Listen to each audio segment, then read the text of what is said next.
So today I'm going to cover a couple of resin figures I have made and how I went about making them and how I made the molds to make the resin figures and what that process looks like. So here are a couple of resin figures I've made, and then some of them are the figures I'd based other resin figures off of. So these four guys right here, this is Setzer and this is Presley. As you can see, Setzer is based off of Felix the cat, and Presley is based off the dog from the Jetsons. And essentially what I did to make these figures was I took this base figure right here and then covered certain portions of it in clay. As you can see, the eyes are very different on both of these figures. So I put clay on his eyes to get that look that I wanted. And then to get the tie right there, I put a clay tie on him. And then once all the clay was on this figure and I had it how I liked it, I took this figure and then put it in a mold. So this is my box of the original molds I had made to make several of these figures and some other figures. So this is the mold I had made to make Presley, the dog figure. So it's a two-piece mold, and essentially what you're doing is once you've got this mold made and it's in two pieces, you close it and then you tighten it up. You'll put like two boards on each side and then rubber band it so there's no liquid that's going to leak out. And then you pour the resin in at the top. And the top isn't at the head, it's at the feet, as you can see here. And typically I do the feet because I find it easier and it works a little bit better. Something you have to be careful about on mold making is air pockets and defects. So for instance, you can see the arms here and here, and if the mold's facing up like this and you're pouring resin in and it's coming in and filling in all this and then it starts filling up a little bit here, well, you're gonna get a little air pocket right here. The resin and the air has nowhere to go. So what you have to do typically is on air pocket areas like this, you've got to make a little vent right there, a tiny vent just so the air can escape and maybe a little bit of the resin will leak out. Not a lot, just a little bit. And then once the resin you poured into the mold has hardened, then you can take apart the two-piece mold and pull the figure out and get something like this. But to make a mold, actually, what you have to do is you have to take your original figure, like this one, and so I'd have this original figure covered in all the clay pieces that this one originally had, so the different eyes and the tie, and I had the figure that I wanted to cast. I would take him, and essentially I would put him into a box that was this shape. And then I would take the mold material liquid, and it's a part A and a part B. So they're two separate liquids and you mix them together. And then you'd pour them into the box that has the figure. And then it hardens in about, it depends on what you get, but the one I had hardened in 20 minutes to an hour or something like that. And then once it hardens, you can pull the figure out, you can cut it along the sides, and then you can take the figure out.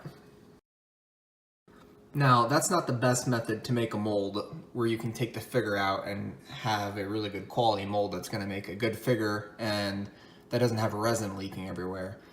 A great way to make a mold is to make it one piece at a time. So essentially what that involves is, imagine this is clay right here, and then you take your figure and you'd put him in, embed him into the clay where half of him is exposed above. And then once he's exposed half above and you have the clay, you would put it in a little box and then you'd pour the mold material into the box and it would give you this half of the mold.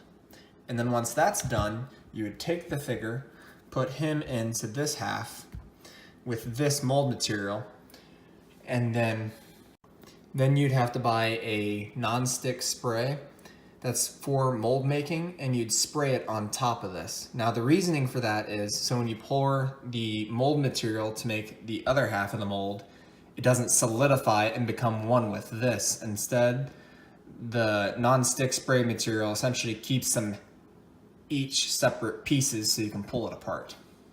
But yeah, that's essentially how you can make a pretty good quality mold. As you can see, my mold isn't perfect. There's different shadings of color and different hardness because the mold material wasn't mixed well enough, so it kind of changed into different colors. And then this is an older mold I had made of Presley. As you can see, it was made in a jar.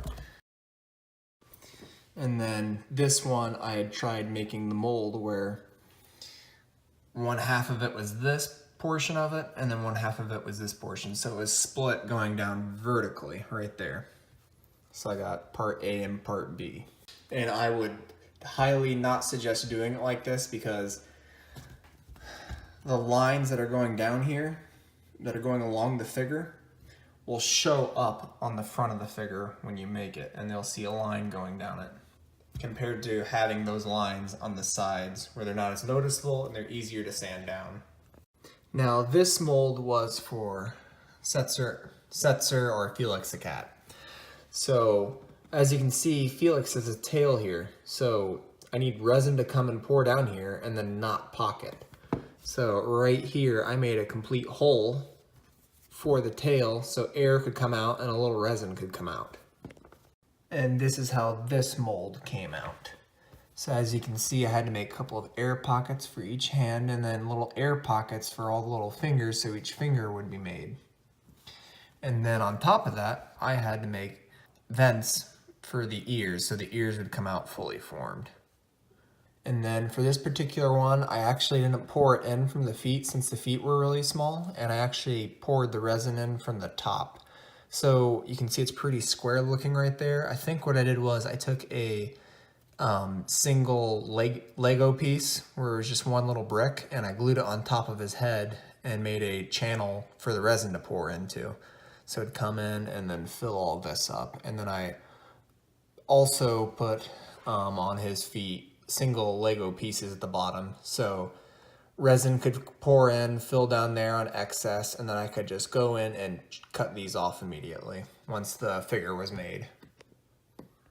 And then it was also fun for these figures. I decided to make really unique packaging for them, so I took vinyl records and cut them and bent them with a heat gun into this shape that allowed them to be packaged, and then I took wire and kind of twist tied them onto the vinyl record. Now the next figure I'm going to show you is this squirrel suit Tanuki Mario. Now as you can see, it's not perfect, it has a lot of defects, and this particular figure was kind of an experiment in making a resin figure using a way cheaper mold making method. So resin figures can be kind of a expensive hobby with buying the resin to make the figures and then the mold making material. To get good mold making material can be kind of pricey, especially if you're learning and you screw up a mold. All that's kind of just down the toilet essentially. So I tried a new approach. I used silicone basically to make this mold. And essentially I just took the original Mario figure I based this on and covered him in silicone that you can buy at the hardware store, and just covered him all in silicone and let it harden. But one of the tricks with using silicone is making a very thin mold around the figure.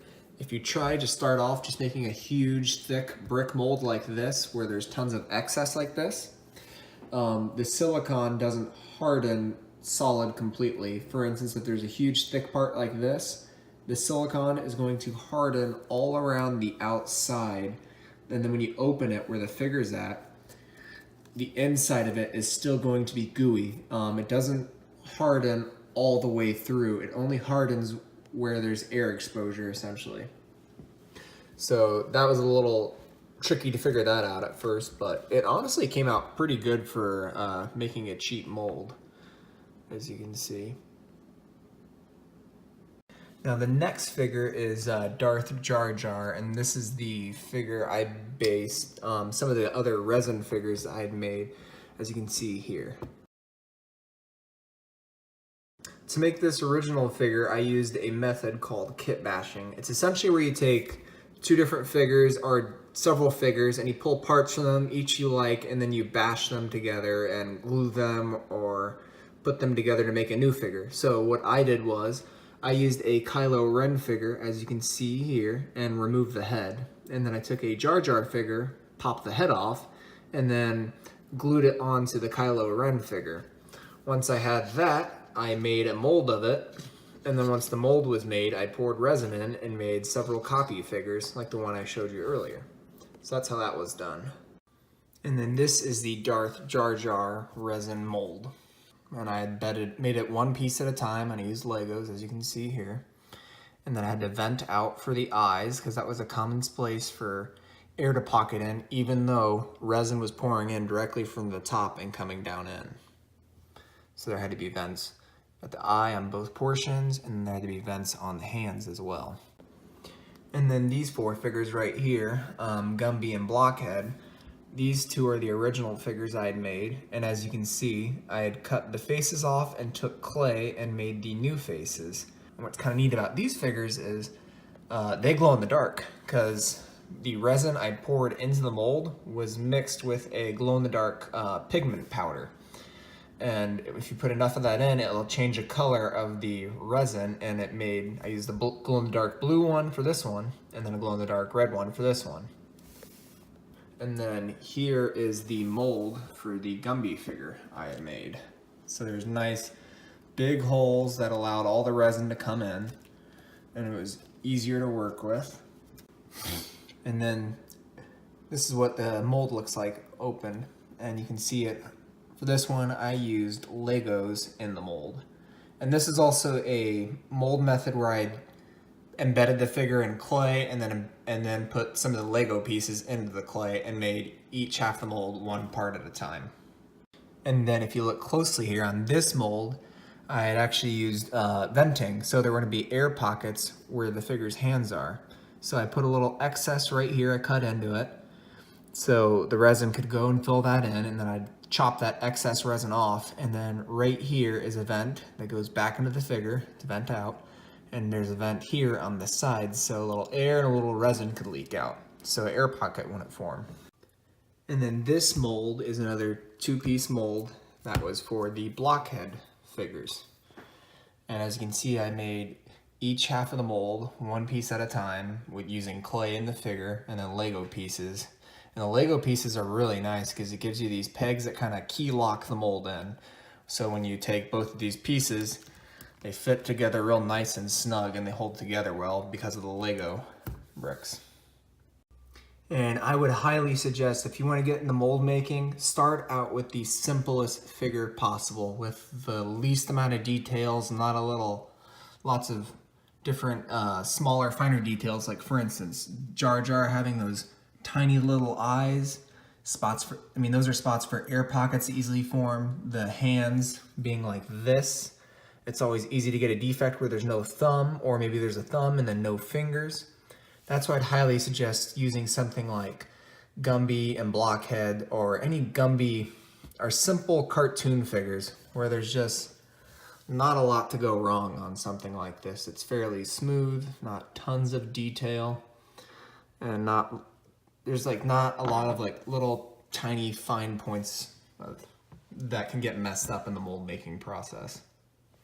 But yeah, if you'd like to get into making resin figures, I would highly suggest it. It's a lot of fun.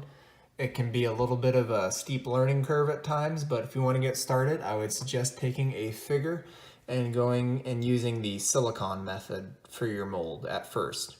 Start with that, learn how to do it on the cheap at first, and then once you've made a couple of figures like this using the silicone mold making method, then go and buy actual materials that are made for making molds and try making some simple figures like this, and then get into different figures like maybe G.I. Joe or Star Wars, and getting to making different figures. And then it's fun getting to experiment with different type of packaging for your figures.